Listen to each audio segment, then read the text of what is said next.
Hey everybody, Marshall here. Welcome back to the International Sports Network. Not to worry, we are not dead. We are back in business next week. To catch you up to speed, some cataclysmic technical failure has knocked our capacity here at ISN HQ out of commission for, about 2.5 or so months. So we've been quiet all summer long, as you can ascertain, but we are back in business. So our usual time, Thursday morning, Eastern Standard Time, will get you right back up to speed with the International Sports Report. That's reason number one I'm jumping in here.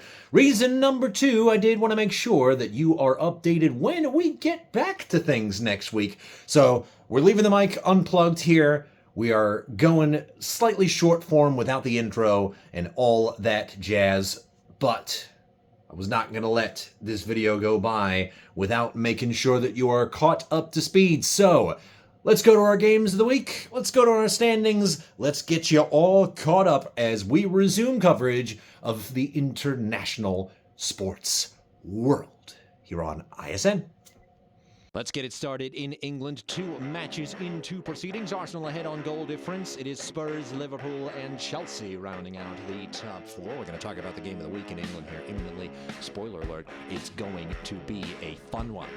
Checking things out in the Eredivisie, it is only 3 matches in for most teams, that is. I mean, you know how it is with scheduling and the weather in the Netherlands at this point. Surprise of the table so far, Nick Nijmegen keeping up with PSV and Ajax. 3 wins from 3 and quite the sizable goal difference for Nijmegen as well. We'll see if they can keep it up as they face some of the tougher teams on their schedule. 1 match into the Bundesliga season, Bayern Munich, good start for them, and it was a thumping to begin the year. A 6+6 goal difference for them already. Eintracht Frankfurt, Augsburg, and Wolfsburg all on 3+ and +2 respectively in terms of goal difference. That's what puts them in the top 4 in Germany. Going over to Italy, just 1 match in here, a +5 for Inter, a thumping to start their season off. Defending champions Napoli also in 2nd place on goal difference. Como and Juventus rounding out your top 4. Shifting to baseball, here are your NPB tables as of August the 26th. Hanshin has lengthened its lead sizably in the Central League. They are 13 games up on the Yomiuri Giants. Just a dominant year for the Tigers. Bay Stars holding on to that final playoff position for now. They are 3 games up on the Hiroshima Carp. And the Dragons and Swallows rounding things out. Over in the Pacific League, it's a little bit more interesting. The Hawks and Fighters look to be the teams to beat in the Pacific League. The Hawks made a late surge following interleague play, in case you missed it.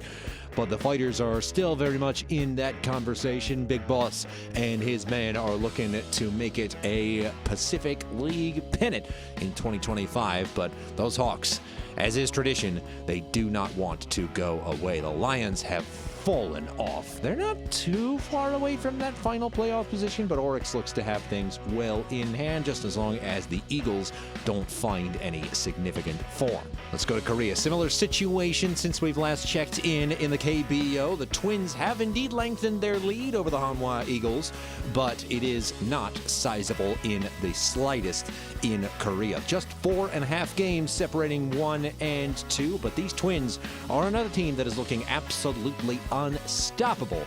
Just a dominant year on both sides of the ball. And then take a look at the middle part of this table. 12.5 behind first place for the SSG Landers, putting them in 3rd place. But it is a dog-eat-dog fight between the Lotte Giants and Sea Dinos and KT Wiz. And even the Samsung Lions, honestly, down there in 7th. Just 2 games separating 4 places in the table. We're wrapping up the baseball. First half champions were the Uni Lions in CBPL. They're down in 5th, however, to start the early part of the second half of CBPL action. It is the Brothers in the lead by 2 games over a strong performance to start the second half from the TSG Hawks. The Rakuten Monkeys in 3rd. The Dragons in 4th, Lions and Guardians rounding things out in 5th. Wrapping it up with Formula One, this is the situation in the Drivers' Championship as the Dutch Grand Prix nears lights out. It is kind of a McLaren thumping. Similar situation in the Constructors' Championship. I haven't really bothered to show you that table in a very long time because it is a wash, but the fight here is phenomenal between the two McLaren drivers, Oscar Piastri and Lando Norris. 9 points separating the two. A monumental collapse from the Australian is going to make things quite interesting in any of these races if Lando is just able to finish. I think we got a repeat of 1988 on our hands, folks. If you know, you know. This is going to be a very fun conclusion to the season. All right, our picks for the game of the week in August 26th of 2025 looking something like this. The only close division race at the moment in NPB, Tigers versus Giants at Goshen. It's always fun. And in America, you can actually watch it on Torah Tele. I'll link that in the description. In the KBO game to watch, the Eagles continuing to have a very good year despite the loss of ground to the Twins, but the Lions are not as far back as it might appear, as we just talked about. This one's going to be a good game. Weekend series in Korea. Bringing it home, 2 versus 3 in CBPL. Hawks have started quite strong. They're just a half game ahead of those Monkeys, though, as you just saw, and they need to keep pace with the first place brothers, of course. As for our football games of the week, moving over to England, it is 2 from 2 from the defending champs Liverpool in the Premier League. They have Arsenal to contend with. Sunday at 11:30 Eastern, Arsenal ahead on goal difference for now in the table. Early chance for a very decisive, fun game to start the Premier League season. In the Eredivisie early doors, of course, but let's see if Nick Nijmegen is able to continue their form going into the business end of their schedule. In Italy, we're going to have to see if one of the best teams of last year is up to the new challenge of 2025-26. Curious to see if there are any ill effects from Inter Milan's monumental choke job in Serie A and the Champions League. And then finally, in the Bundesliga, some exciting new signings for Bayern Munich, headed up by Lucas Vazquez, the Real Madrid transfer.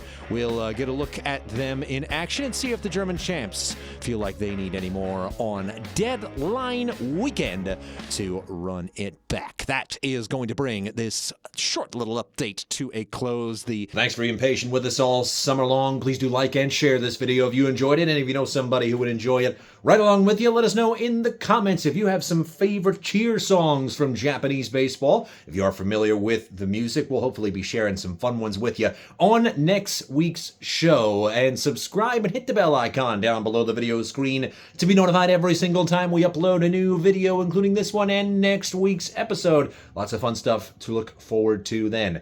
I've been Marshall Amert. This has been the International Sports Report. We'll see you next time. But for now, that's the game.